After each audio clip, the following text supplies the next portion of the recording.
Welcome everyone to the Virtual College Exploration for All Virginia Students, sponsored by the Virginia Association of Collegiate Registrars and Admission Counselors and StriveScan. Thank you for joining us. A few housekeeping announcements before we get started.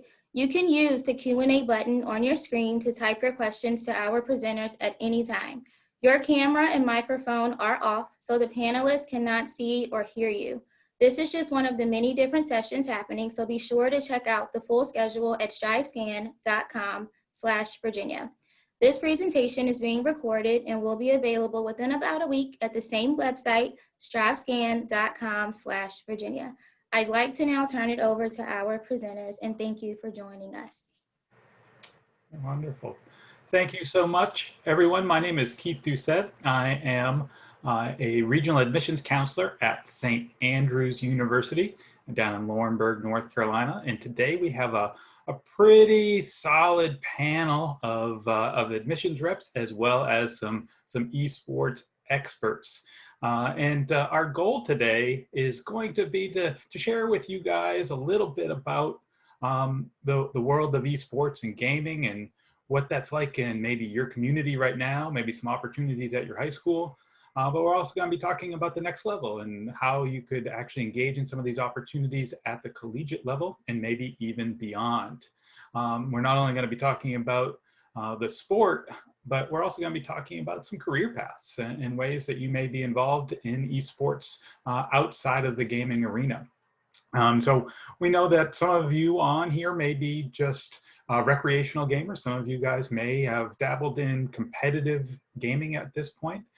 But we're going to start off with just some basics, and then we're going to go into a little bit of a information session on some of the universities that are sharing with you guys today, just to give you guys a little bit of background information. And then we're going to dive into the real content and really turn you guys over to our eSports experts for the panel. And we'll have a question and answer session at the end.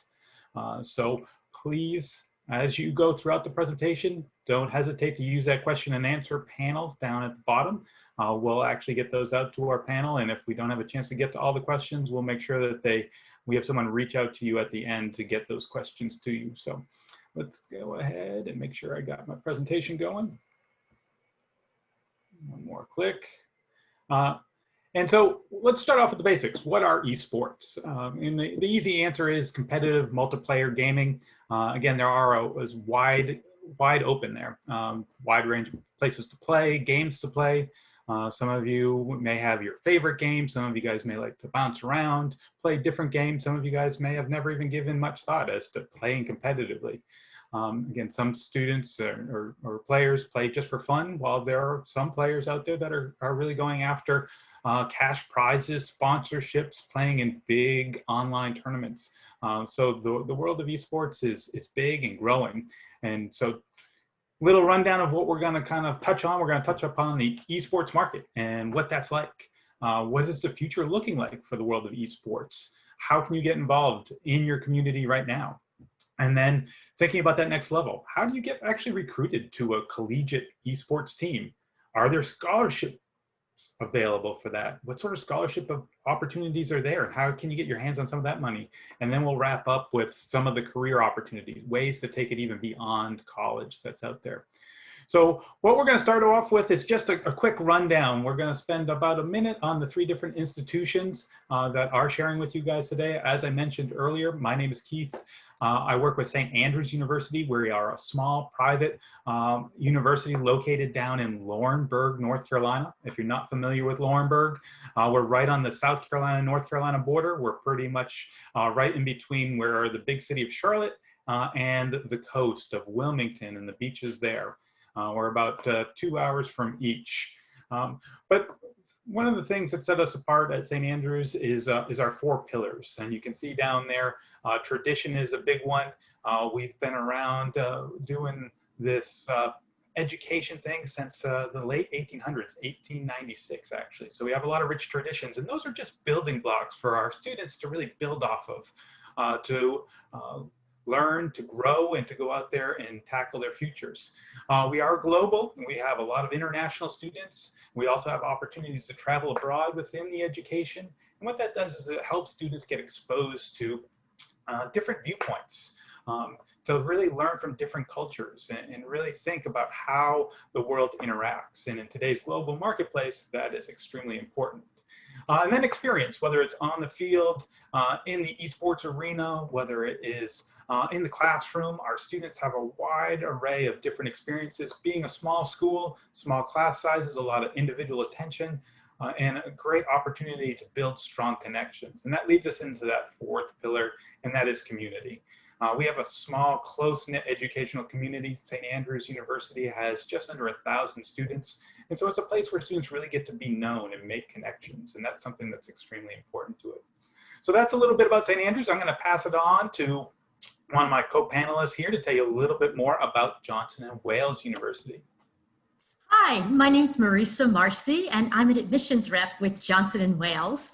We're a private nonprofit university founded in 1914, and we have two beautiful campuses, Providence, Rhode Island, and Charlotte, North Carolina.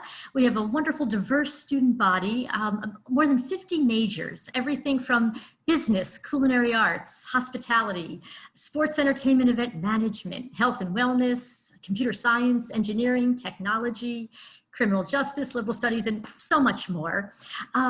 At Johnson & Wales, though, what really sets us apart is that you learn by doing. You're going to jump into your major in your very first semester at Johnson & Wales. And our class sizes are small. They're actually learning labs. So it's very hands-on, real-world based, led by a faculty who have incredible industry experience, having done what they're teaching, and they're phenomenal teachers too. They really become your mentors. And that, coupled with our phenomenal internships, we have them all over the country, all over the world, really lead to an experiential education that is outstanding. In fact, it leads to a 97.7% career outcomes rate. And what that means is when they graduate, almost all of our students are doing what they want to do. So go Wildcats. Wonderful. Next up, we're going to actually hear from our panelists with Shenandoah University. All right, how you guys doing? My name is Joshua White. I'm a senior admissions counselor at Shenandoah University. Shenandoah University is located in Winchester, Virginia. That's in Northern Virginia. It's about an hour from Washington, D.C., about 40 minutes from Harrisonburg. So you can think of the Northern Virginia, the Shenandoah Valley, those kind of things. All right, so Shenandoah University is a small private school in Winchester, Virginia. We have an 11-to-1 student to faculty ratio. The average class size at Shenandoah is 20 to 15 students. So you really have that very personal, very intimate touch with inside every single classroom. You'll get a chance to interact with professors who have done the things that you're trying to do. At Shenandoah, we have professors who have been nominated for Oscars, who have won Grammys, and we have professors who have done all the things that, as students, we strive to be. All right. Within your professors aren't just your professors. They're here, of course, to help you, but they're here to make sure that you get a chance to build those connections with future employers and also get a chance to build your resume starting from a freshman to your senior year, all right? We don't want you to come to Shenandoah and we don't want you to learn about esports. We don't want you to learn about sports management. We actually want you to do these things, all right? Because we live in a unique generation in time now where a lot of jobs and businesses, they want to know, can you do the job that you're actually applying for? All right. So here at Shenandoah, we work on what is called interactive learning. All right. It's a hands-on approach where you'll get a chance to really get hands-on experience specifically with your major. All right. So I know that a lot of you guys, you're interested in esports, and here at Shenandoah, you're going to do everything with esports. Of course, you may sit in the classroom, may learn a little bit, but you're going to go out and go into the field. All right. You're going to do a lot of cool things with esports. All right. Whether that's going into our new esports arena or if that's joining our esports team. With our professors, like I said, you'll get a chance to learn from the best. One of the people that will be speaking to you today, our director of esports, Dr. Griziak, actually was my professor at Shenandoah. I graduated from Shenandoah in May of 2018, and literally one of the best professors I've ever had. We've done a lot from going to the Super Bowl, going to the college football national championship, to just doing anything. We get a chance to really go out and do things rather than just sit in the classroom and learn about it. And at Shenandoah, you'll get a chance to do that as well. All right, we have 22 NCAA sports teams, from our wrestling team to our softball team to our football team. We also have a cool program called I Am Learning, where students at Shenandoah, every single student receives a MacBook Pro, an iPad, and an Apple Pencil. All right. We have 21% of students of color at Shenandoah, so we're extremely diverse in all of our academics, down to religions, also down to just being yourself. We welcome all students. We want our students to know that once you step foot on campus, you can simply just be yourself. You don't have to try to fit in. You simply can come to Shenandoah and be who you want to be and be accepted as who you are. All right. So that's everything in a nutshell about Shenandoah University. Fantastic. Thank you, Josh, and thank you for Marissa for sharing a little bit about the institutions that we're going to be actually presenting our experts from today. The next couple of panelists are going to be your kind of go-tos in the world of esports at these different campuses. And the first person I'm going to bring on screen here is Mr. Patrick Stevenson. He's one of our admissions representatives at St. Andrews University, but you can see also down here that he's a gamer, a cosplayer, Pokemon trainer, Keyblade master, and part-time Sith Lord. And also today, he is the birthday boy. Happy birthday, Patrick. Thanks for joining us. How you guys doing today? Like Mr. Keith said, I wear a lot of hats in not only video game, but also the quote unquote nerd realm. My name is Patrick, and this is a quick presentation on how to turn your love of video games into a livable career, or just prove to your parents that you haven't been wasting your time upstairs in your room. Mr. Keith? So the esports in the world today, esports is televised on every major gaming station. It's televised on YouTube, it's televised on ESPN and on Disney. Most of the time, what you will see is when you compete in the esports realm, a lot of people bring home a cash prize. So it's no longer just something we do with our friends or something that you do in the privacy of your own rooms. It has a platform on the world stage. Esports is extremely marketable. It appeals to everyone.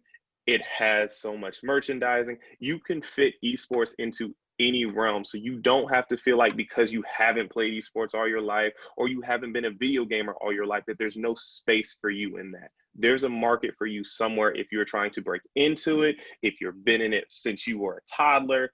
Everybody has a space in that realm. Mr. Keith? So like we were talking about the market, let's delve a little bit deeper into that. So one of the first things I want to tell you about the market is its hyper-inclusivity. Hyper-inclusivity says that it goes for any age, gender, race, creed, religion, anything that fits you, you will find a video game or a video game storyline that tailors to that. There are no barriers in esports. It doesn't matter if you play esports at a big college or a little college. Nobody can tailor your division to how well you play. So it's very inclusive in that realm, but it's also marketable everywhere. Once you get into the realm of esports, like our representative from Shenandoah brought up, you're trying to get a job in that field. So you get jobs with leaders in technology, you get jobs with leaders in digital design, you get jobs with leaders in software design, from Sony to Microsoft to Ubisoft, anything you can imagine, the barrier for esports or even video gaming can take you there. Mr. Keith? What is the outlook for the future of gaming? The outlook for the future of gaming is bright. First and foremost, you can't just limit yourself in video gaming to just your video game. You've seen your video games go from the screen on Netflix. You've seen your video games go from books. You've seen your video games and everything you can do. Like Mr. Keith brought up, I'm a cosplayer. We cosplay as video game characters, characters from our favorite books and lore, characters from our favorite board games like Dungeons and Dragons. The future of video games and the future of what we classify as nerd culture is bright. 4 in 5 homes in the United States own a console.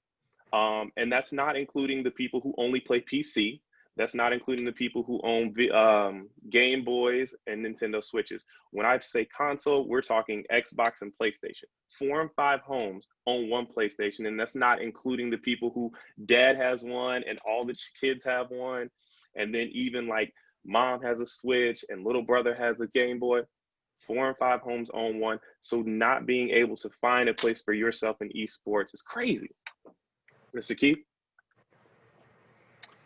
Opportunities for high school students. As a lot of you have seen, you're trying to get esports into your high school. Some of these things will help you, one, convince your principal there's a space for esports in the high school spectrum.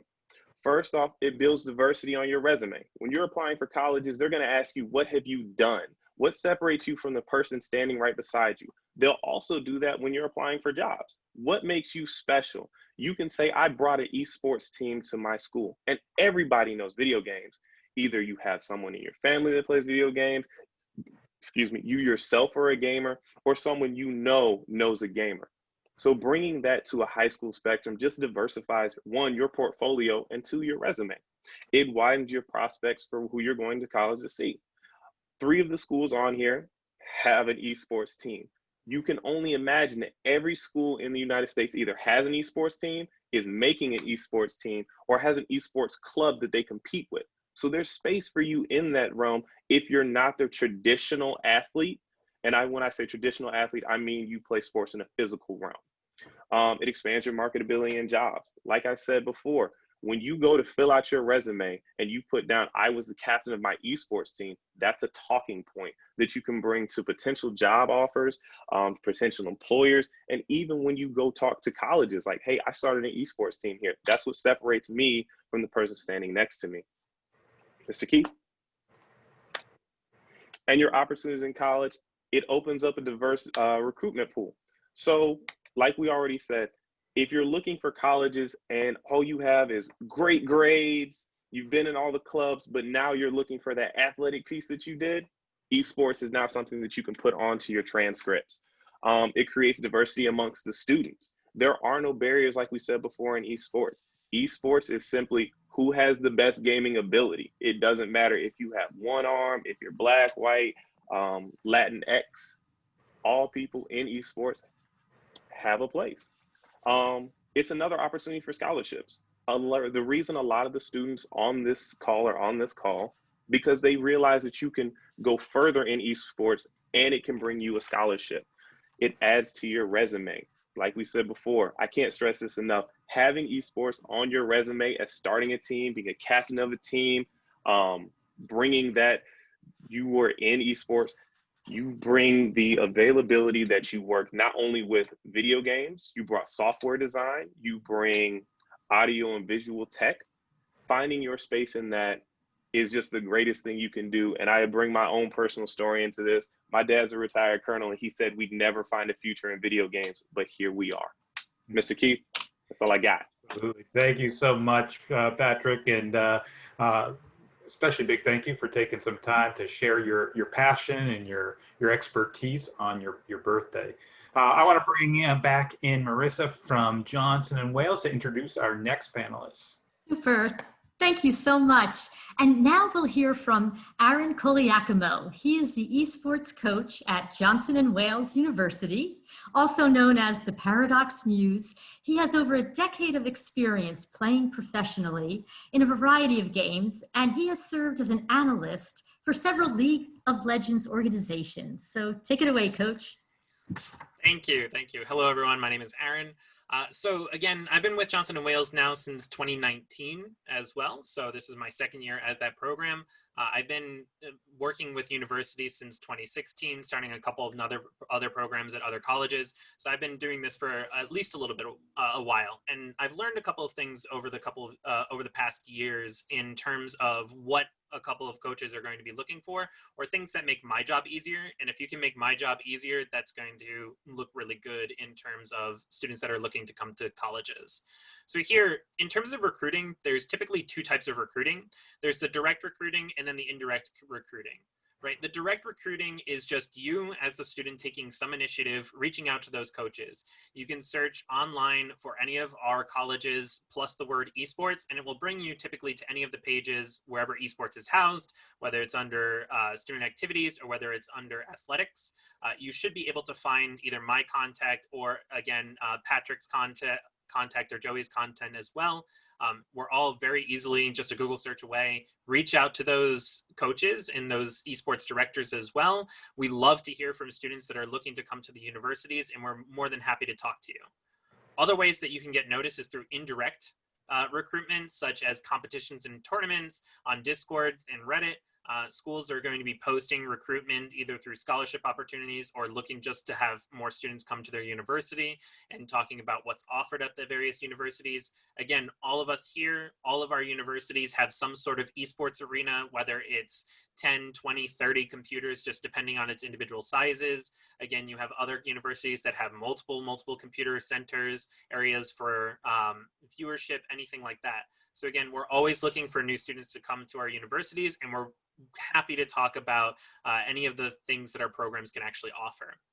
And things that you can do once you are reaching out to these coaches, or if you are just getting noticed by coaches, is creating your own separate resume. I found that this has actually been incredibly helpful and has really helped me this past year as I start to look for more athletes and under scholarship opportunities at Johnson & Wales. And so just having a resume about your own esports portfolio, so relative rank, any team experience, skills that you might bring if you're a shot caller for, say, League of Legends, or if you are taking a more unique spin on any of the other various games, or even, you know, your role within that game can be really, really helpful. Because if I'm a coach and I know that I'm graduating a support player and a top lane player for League of Legends, or DPS and tank for Overwatch, I'm going to be looking specifically for those. And so just having that on your resume, I'm going to, you know, your resume is going to rise kind of to the top of the ones that I'm looking at already.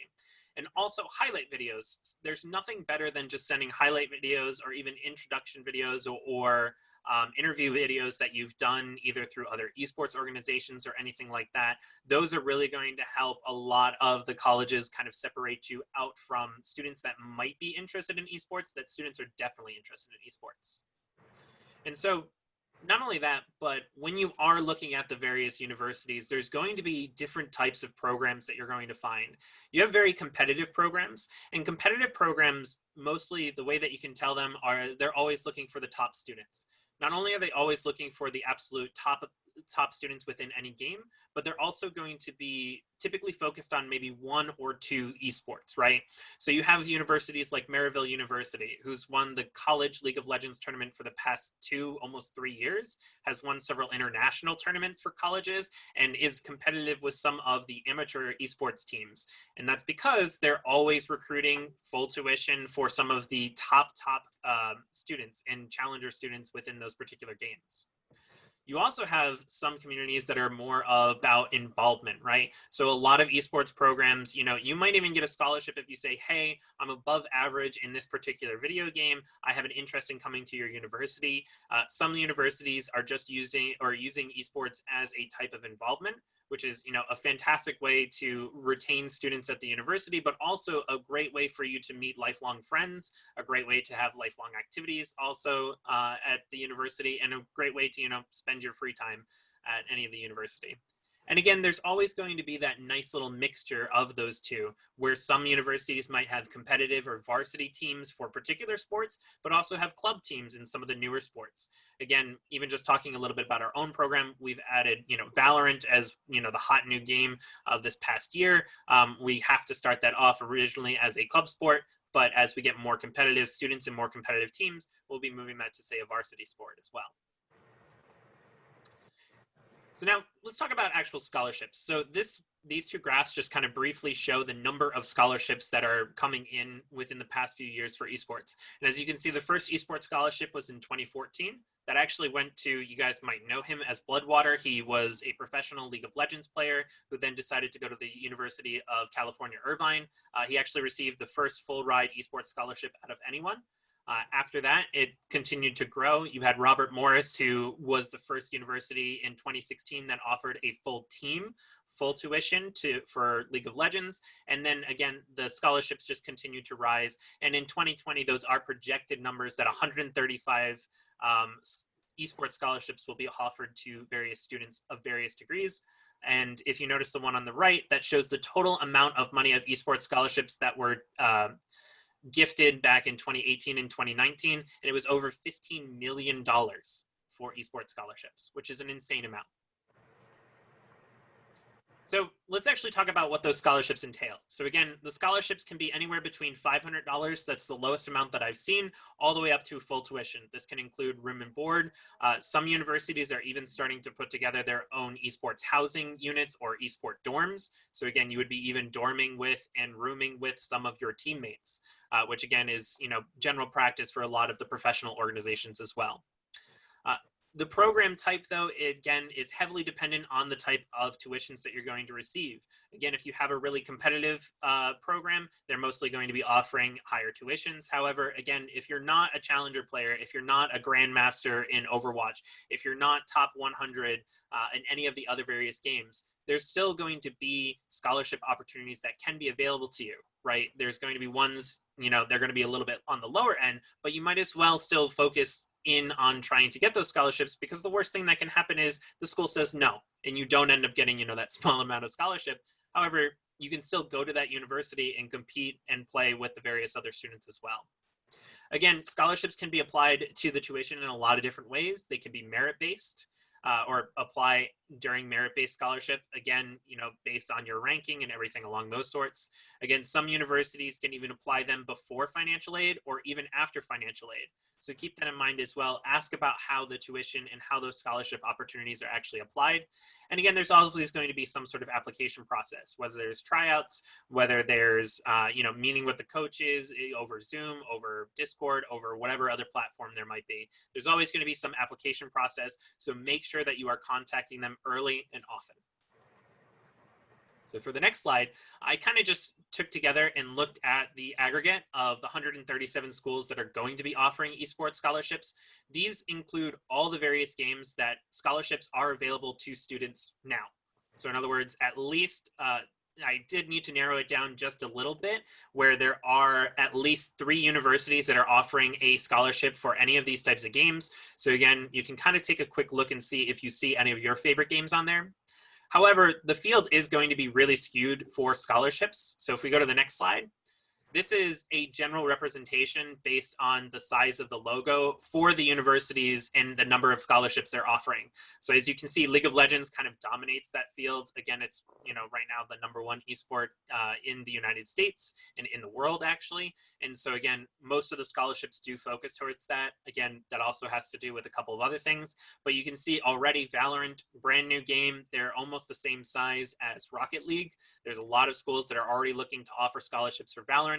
There are schools that are even offering games for Rainbow Six and Call of Duty, which again, some universities are trying to stay or move away from due to some of the violence that might be entailed in those games.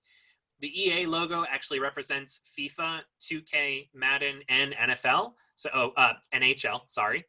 Those games in particular. So keep that in mind too. If you play any of those games, colleges are looking to recruit for those particular students and those particular games. And so the final slide. And so the last thing I'm going to talk about is when you are competing, there's going to be different types of leagues that you can compete in. There's the athletic conferences. So again, Johnson & Wales is part of GNAC. Unfortunately, the GNAC does not actually have their own esports organization. And so we've joined what's called the East Coast Athletic Conference, or ECAC. Again, a lot of those conferences or athletic conferences are starting to pick up esports. So they're putting together either shows or production shows and streaming the various esports during the weekdays or even during the weekends, right? You have conferences like the Big East, the Atlantic 10, or the Big 10, the larger esports conferences that are all already streaming esports and making sure that people within traditional sports are aware of these various conferences as well. The League of Legends finals were actually streamed on ESPN3 last year. So another thing to keep in mind, you could even be on TV. There's also other conferences that include the ones that are publisher owned, such as the ones that are owned by Riot, which is CLOL, and the ones that are owned by Blizzard, which include TESPA.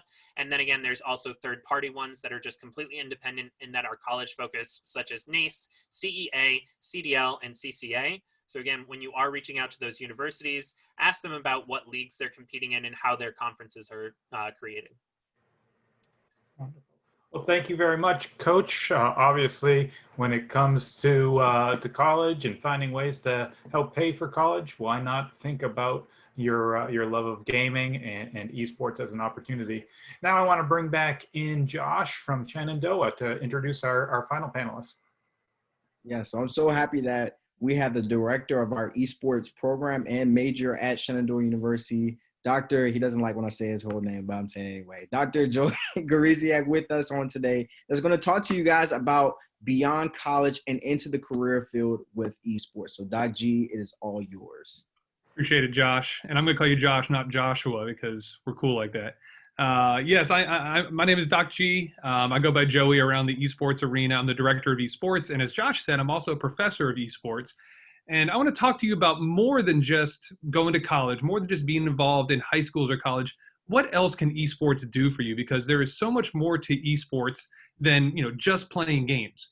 You have to look at what esports can offer you. And the number of careers that are available right now continues to grow in esports and around esports. And 4 years from now, we have no idea what's going to go on. So if you look at these numbers right here, I'm not going to read every single number here, obviously, because there's a lot going on this image.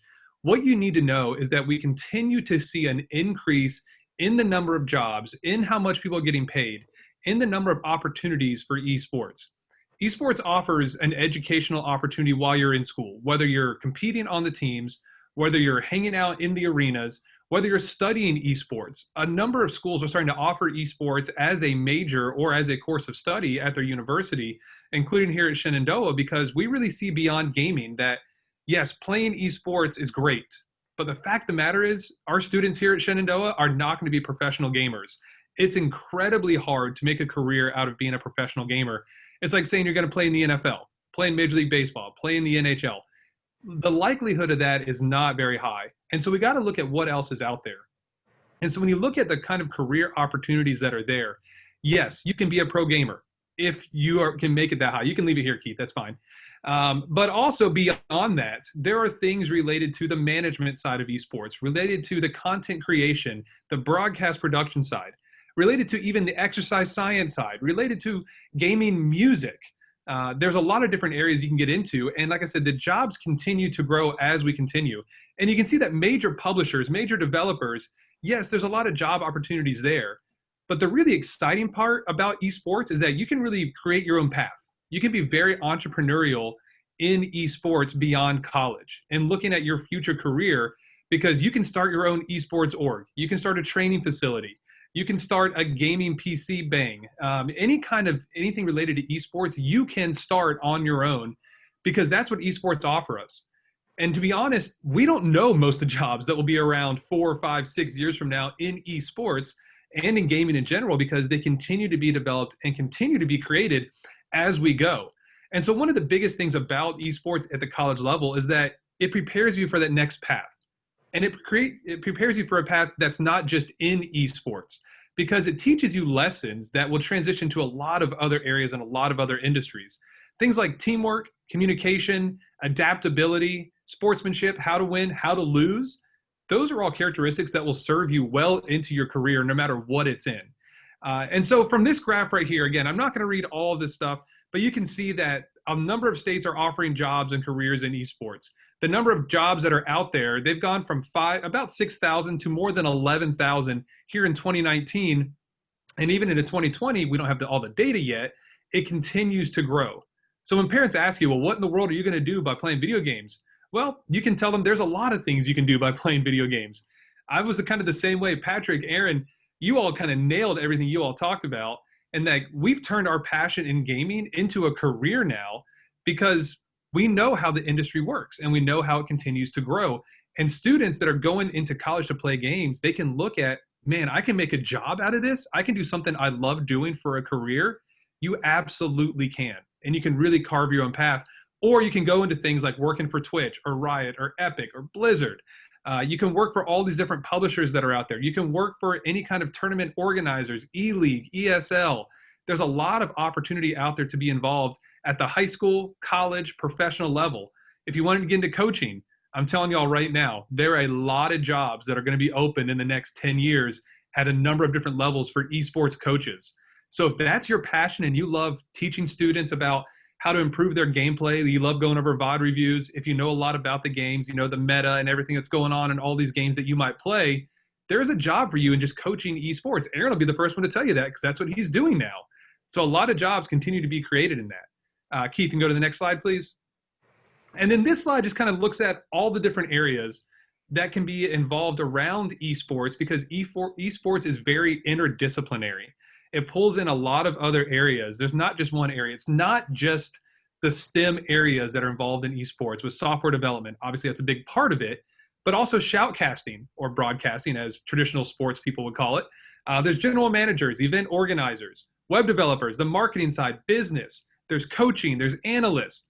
So all these different parts of esports are available to you as a career when you graduate. And honestly, you can make a lot of money around esports. I'm not talking about ninja level money. That's a whole different level of money when you're making, 10, 20, $30 million a year just from streaming.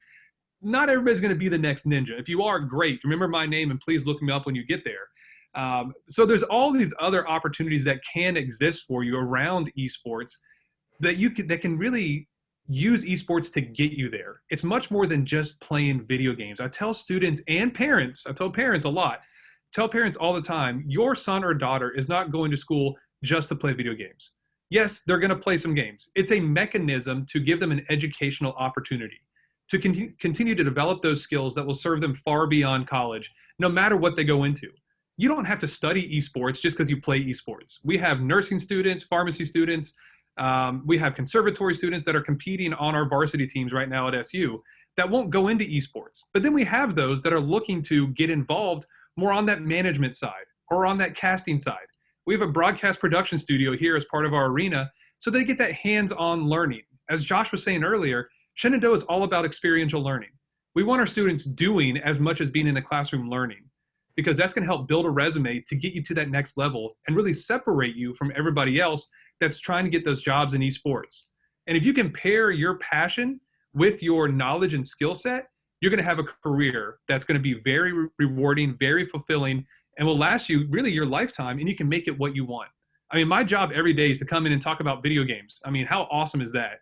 That could be what you do 4, 5, 6 years from now. So just imagine that, and you can really tailor your experiences in college to line up with that. So when somebody asks you, what are you ever going to do by playing video games? You can show them any of these charts or just tell them, I can do whatever I want with video games. I can work in the medical field. I can work in the management field. I can work in the exercise science, the conservatory field. I can work in the broadcast production field, and all of that can be around esports. So there's a lot of opportunities out there, and it's about finding what works for you. But take advantage of college. Have fun in college. Learn a lot in college, but also be involved and get those experiences that are going to take you to that next level. Go ahead, Keith. Fantastic. Well, thank you, Doc G. Thank you, Coach. Thank you, Patrick, for all of the information that you have shared that today. Some key takeaways there. Obviously, turning your passion into your profession, doing something that you love. There are lots of different ways to take a love of gaming and actually take it to college, to then take it beyond college. And for those of you guys wondering, gosh, I'd love for all this information to be shared with my parents so I could actually show them that my love of gaming can lead me somewhere. Don't worry, a recording of this, link to the recording will be shared with you, and you can actually have your parents sit down and just watch this, and you'll have some ammunition to take with you. But you did hear from 3 different universities, and if you like what you heard and you want to look into any one of these universities or all 3 of them a little bit deeper, you can take a screenshot right here of this screen, and you can actually see when next week we'll have more detailed information on these universities, not just specific about esports, but more general information, applications, deadlines, things like that. So please take a screenshot there. For those of you guys looking to actually get connected to some of these key panelists, we have the esports contact information and the admissions admissions office information here. So take another screenshot right there. I do want to save the rest of the time. We got about 6 minutes or so for questions and answers. So those of you guys who have joined us today, if you have any questions for any of our panelists, whether that be on the admission side or whether that be on the gaming and the esports side, please feel free to go down in the question and answer room down there and let us know what you might want to know about. And while we wait for some of those to come in, I guess I'll throw out a question here to kind of just get us started.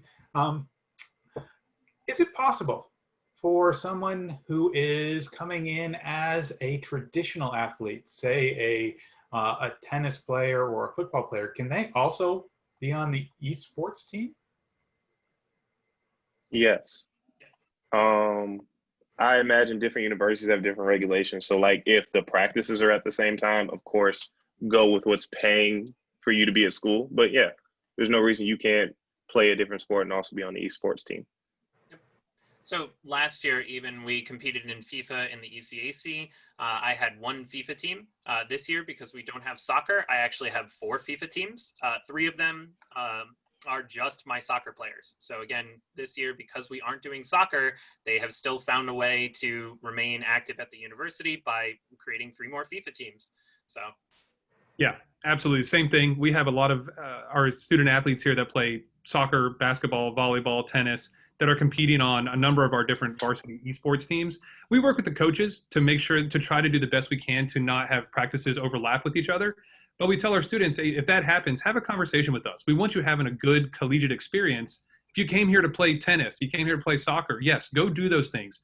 We'll find a time for you to come in here to also practice and compete with your teams here.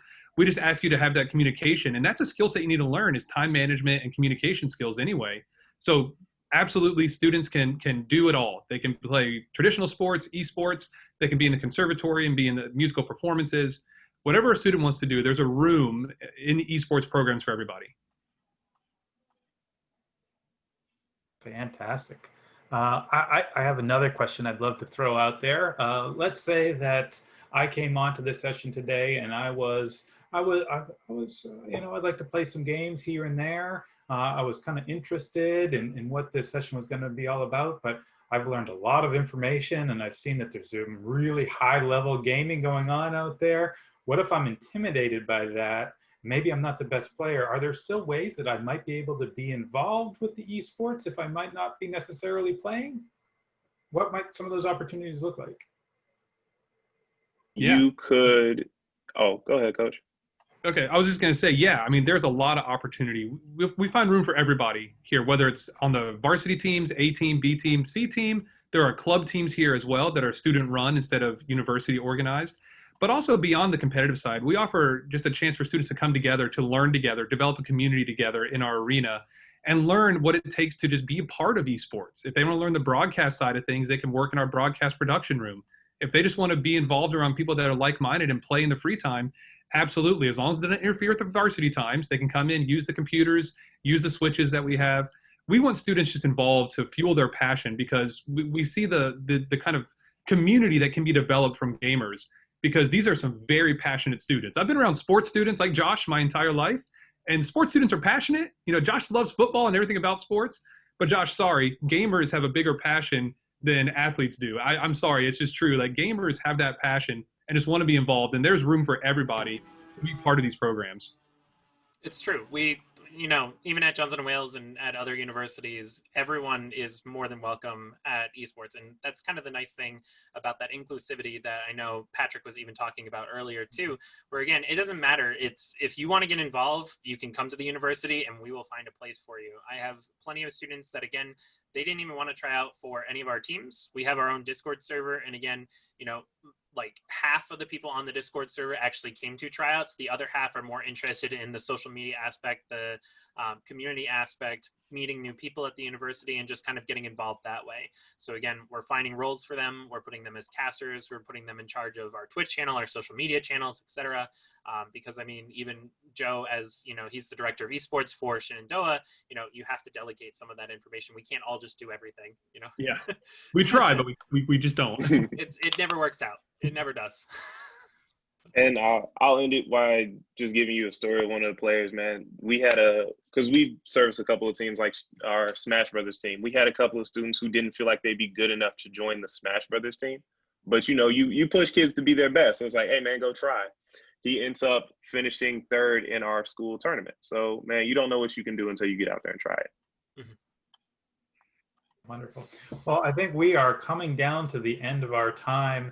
I do want to extend a great big thank you to everyone involved on this panel. It was great information. And those of you guys out there who have joined us, no matter if you're on virtual learning, in-school learning, a hybrid model. We're so glad that you joined us here today, and we hope you learned something.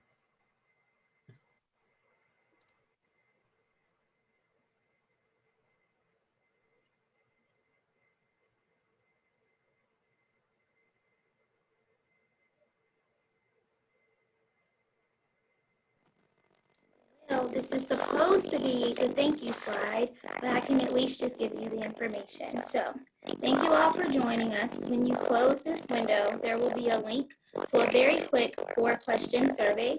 We would appreciate any feedback that you all can provide. Also, this was just one of so many sessions that we'll be hosting, so be sure to sign up for additional ones at strivescan.com/Virginia. In about a week, you will be able to find the sessions recording as well as other sessions also that have taken place today, and then for futuristic as well. But thank you panelists, and I wish you all the best this evening. Thanks. Thank you, everyone. Have a great day. Really appreciate it. Take care, Thanks. everyone. All right.